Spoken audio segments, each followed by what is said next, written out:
So, this is a day where we are going to have a lot going on in class all day.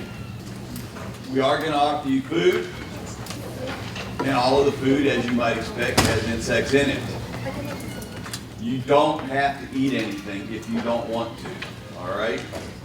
But I would encourage you to try any and all of the things that we're going to offer to you. My name's Clyde Sorensen. I'm an Alumni Association Distinguished Undergraduate Professor of Entomology at North Carolina State University, and I've been teaching here, both graduate and undergraduate, for 27 years. I've been teaching for 23 years a course that we call Insects and People, and one of the components of that course is a unit on entomophagy, on the practice of eating insects. But if it's something that you really can't wrap your mind around, just don't take anything. If it really bothers you, close your eyes when they pass the tray past you. I want you to have fun with it, but again, it's not mandatory that you eat anything. That's a decision completely under your control.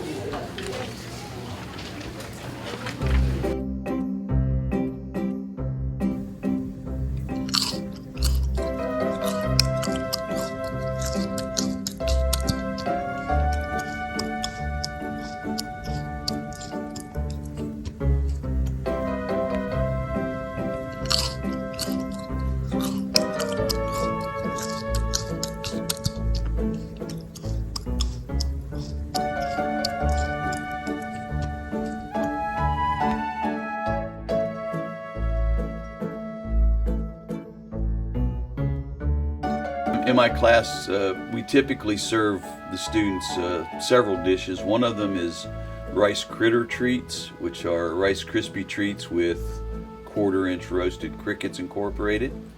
Really good.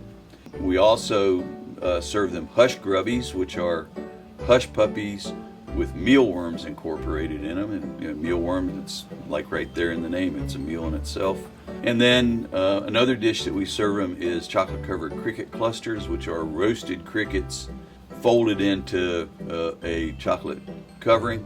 I kind of like them an awful lot. To me, they taste like Raisinets, only more crickety. But they're really quite good as well.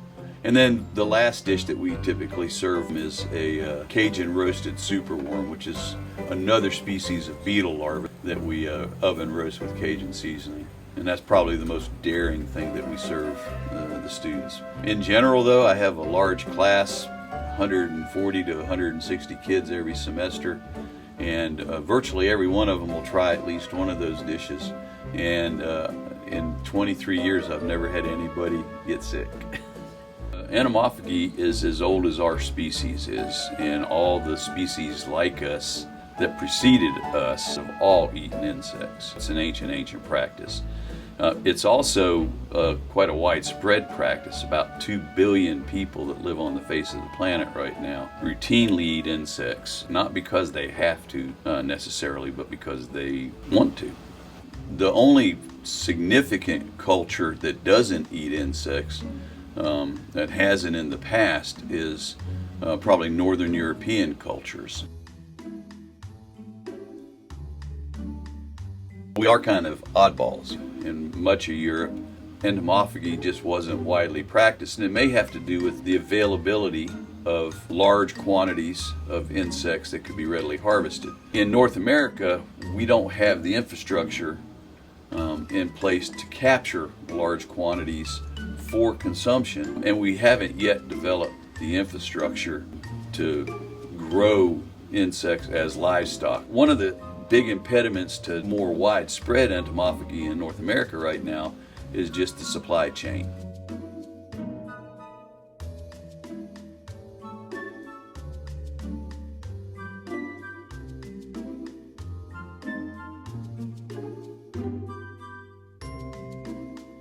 Compared to other sorts of animal protein, they're more protein dense. Typically, the fats that they contain are healthier fats. They're more unsaturated, more easily assimilated, digested, and less damaging to your circulatory system than, say, lard is.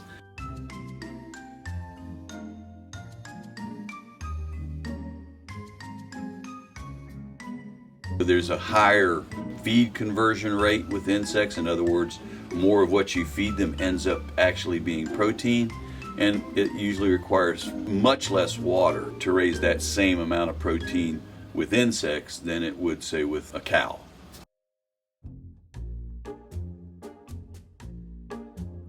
In most of the rest of the world, eating insects is just as normal as eating oysters or crabs or shrimp or many other things that we consume without a second thought. And if you think about it, would you rather eat a grasshopper that's been out there eating nice fresh grass, or would you rather eat a crab that's been lurking around on the bottom of the ocean eating dead fish? Over the 23 years that I've been teaching this class, I've had lots of students refuse to eat insects. And then I remind them, especially if they're vegetarian or vegan, they're already eating insects. So you can't grow crops without growing insects. And you can't harvest crops without harvesting insects. And so consequently, most of us eat somewhere in the neighborhood of a couple pounds of insects and insect fragments a year without ever actually knowing it. You can't make flour without grinding beetles up too. If you like beer, then you're drinking bug juice every time you pop the top off a cold one, because you can't grow hops without growing aphids. If you buy canned mushrooms, there are quite likely fly larvae in the canned mushrooms.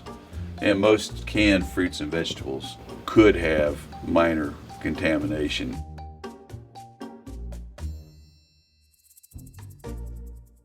In the vast majority of cases, the only reason they have a guideline is purely from an aesthetic perspective.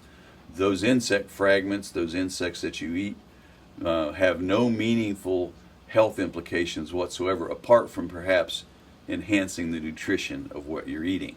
There's about 1 million species of insects in the world that we've identified so far, and perhaps several million more yet to identify. And in all likelihood, the vast majority of those insects are probably edible to humans. But some insects are much better to eat than others. And some insects you probably should avoid eating altogether. Most of those insects tell you that they're not good to eat by being really brightly colored.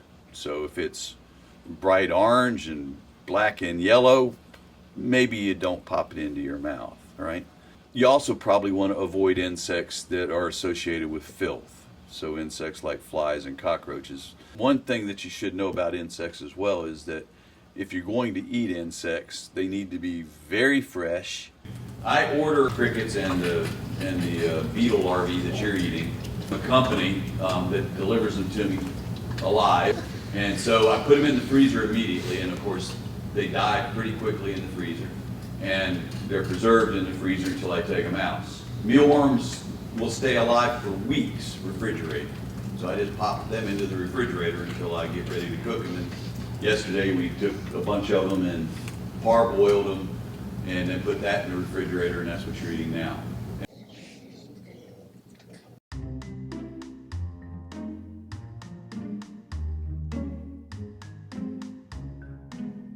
First thing I would recommend you do is look for some of the commercial products that are now becoming available. There are several companies, for instance, that are making cricket flour or other kinds of insects flours that you can incorporate into your baked goods. There are now a number of cookbooks available that you can consult for recipes.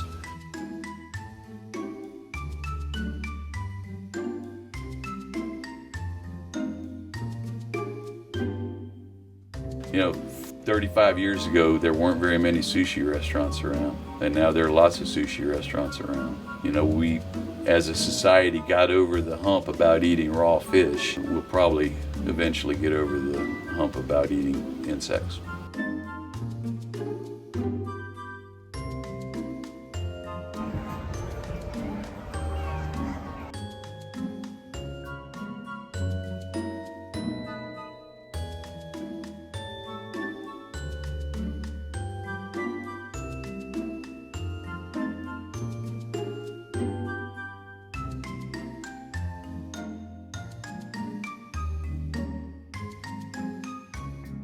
I would just like everybody to try and appreciate just how important insects are to the world, not just as potential comestibles, but how important they are to the ecosystems that support us. Insects in most terrestrial and freshwater ecosystems, they do all kinds of really important things in those ecosystems. They're pollinators, predators, consumers of vegetation and converters of vegetation into protein.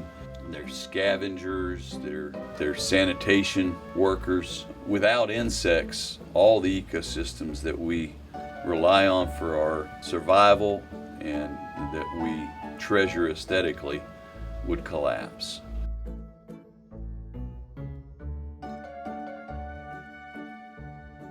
We're doing things to this planet that presenting significant challenges, certainly to insects. We need to value them and recognize that of the million species of insects that we know about so far, only a couple thousand of them are actually problematic. They're actually pests.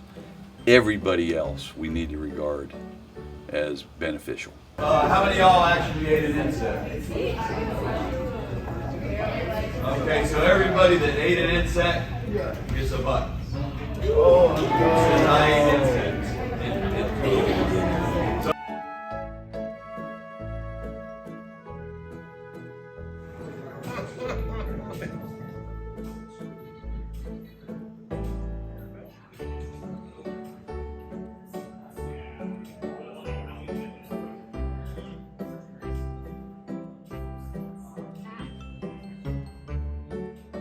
It's pretty good. Pretty good. Fried mealworms, absolutely delectable. If I could afford them, I'd put them as a topping on every salad I ever ate, because a fried mealworm tastes sort of like a fried kernel of corn. So it tastes a little bit like popcorn, but way better. My philosophy on wine and dinner is drink what you like. And so we drink red wine with fish, so maybe I'm not the best person to ask. but I think a lot of the different kinds of wines would complement insects just fine.